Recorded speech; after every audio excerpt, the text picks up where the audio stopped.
El Segundo Museum of Art and the El Segundo Public Library have partnered to present Empathy, a 2-day experience that allows participants to check out a human book for a 20-minute conversation.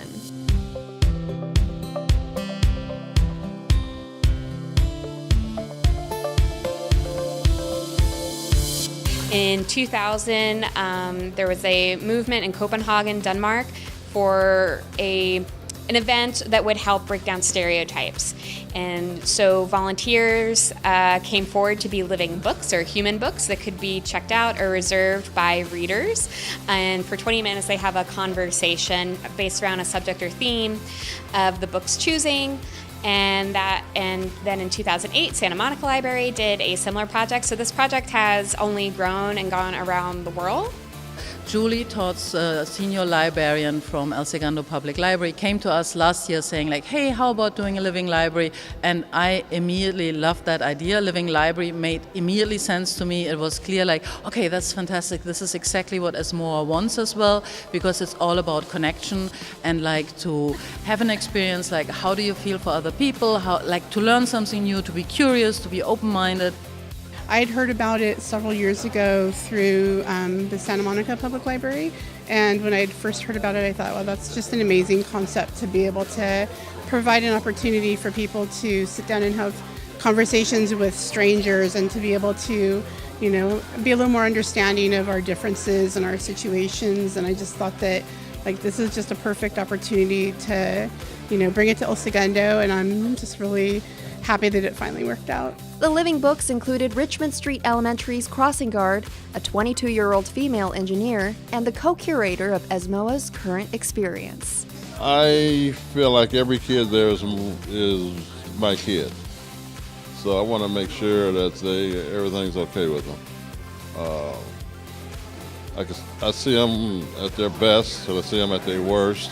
When I see them at their worst, I try to find out what's wrong with them, try to comfort them, stuff like that. I know just about all the parents, so their parents, I think it's a real honor that their parents trust me with their kids. What's very rewarding to me is when the kids be in their car, they say, bye, Mr. Joe, or hi, Mr. Joe, or come up and give you a hug, stuff like that. It just makes you feel good inside. Last month I came and I did a talk on behalf of my company which is Starburst Aerospace, and we had the CEO of LAX, the mayor of El Segundo, and then the artist who did the last show here. And we talked about aerospace innovation and what's happening in El Segundo and how everything's changing. And I work for an aerospace venture capital firm. So we invest in startups in the aerospace industry. That's anything from flying cars to geospatial orbiting satellites to launch companies, anything in the air we invest in. So what happened was we gave a talk, and I was kind of just casually talking about flying cars and whatnot, and a lot of the people in the audience were El Segundo residents, and so people were like, oh my God, I didn't know that we would have flying cars in a year and a half above our heads. I'm the co-curator along with my fellow curator Jacqueline Rossell of this experience, Matriarchs. And we wanted to create an exhibit showcasing artworks from Indigenous female identifying artists who are all working towards creating social justice and change through their art. Every book had a unique story to share. About 7 years ago, I was involved in a motorcycle accident, and I lost my right leg, so I have a prosthetic leg, and it took a tremendous amount of time to go through rehab. And there were other issues aside from the prosthetic leg that were complications and festered on and on and on. So still to this day, 7 years later, I still do physical therapy. And that was my title for the book, for having a positive attitude through, rehabilitation. I run a literacy nonprofit called The Book Truck, and we do teen literacy outreach. So I'm not a typical librarian. I don't work in a library or even a bookstore, but I drive around the book truck and give away free books to teens. I just like to let people that might not be familiar with what I do, that it currently is a totally legit job now. This is what people do now for a living, some of us. Fiona, a young mother of 3, unexpectedly lost her husband of 15 years in 2014. My biggest, I think, sadness is the misconception that a widow is a handicap, and it's not. And also that I want people to realize that you don't have to stick the widow label on their forehead, because it's a part of who they are, but it's not what they are. And so it's kind of like having someone who's missing a limb. You don't always categorize them as the person missing the arm. It's not. They're a full person. They have everything for life. They can do whatever they want. They just happen to be missing a limb. And that's kind of how I've been describing my widowhood. I still have all the abilities and capabilities. I just happen to be grieving my husband for the rest of my life. Fiona is writing a book about her life that will also talk about how to help someone dealing with grief. Bring a bottle of wine and drink it with them. Don't just leave it. The do's are, buy movie tickets for the whole family and go together. But not alone, because loneliness is a big, big fear. And then the don'ts are, it's okay, you're young enough, you'll get remarried. I've had to train my friends, literally telling them, I'm having a sad day. I don't need you to fix it. You can't. Just listen. And then I'm like, blah, blah, blah. And then they're like, I'm sorry. And I'm like, I know. I was like, so what are we doing tomorrow? The Living Library gave each participant new things to think about. I checked out Tony, drag queen, and it was just good to know that he's sharing his message as being different is okay, and that's what we need to hear in society, instead of thinking as different as, being categorized and not very common.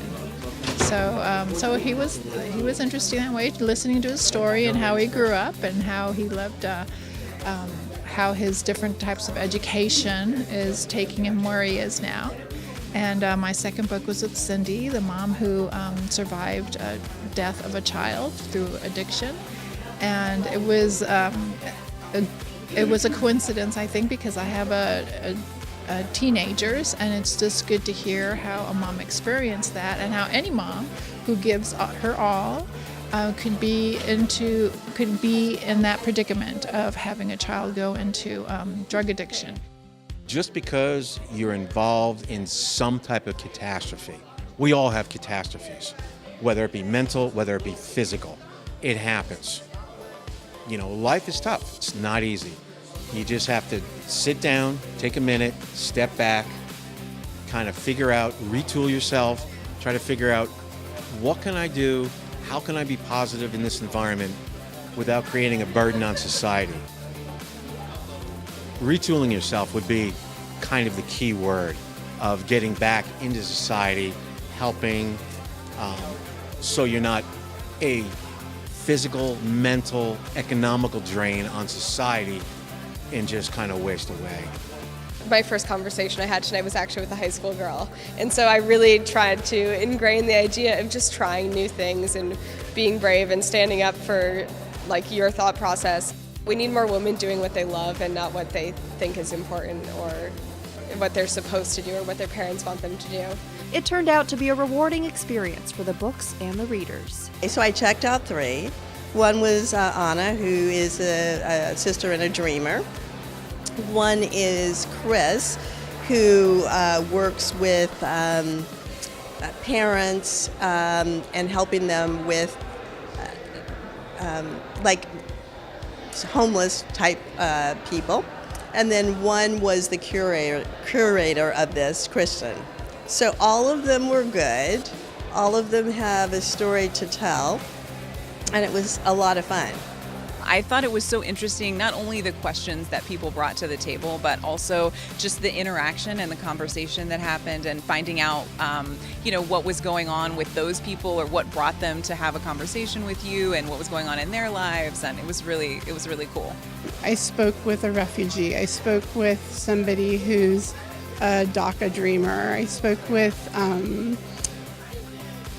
Down syndrome teenager, and just really hearing their stories and, kind of being able to set my judgments aside and really take, a different perspective on things. That was a really nice experience to just be able to put a human behind those feelings and those experiences. They were just so good because they asked me a lot of questions. They were happy and nice. So it was a good experience. Yeah, very good experience for me. People really had a good time. I mean, we didn't know what to expect since it was the first time that we did it, but people came, enjoyed, and had great conversations with the living books. So hopefully this will become a future tradition that we'll have it every year.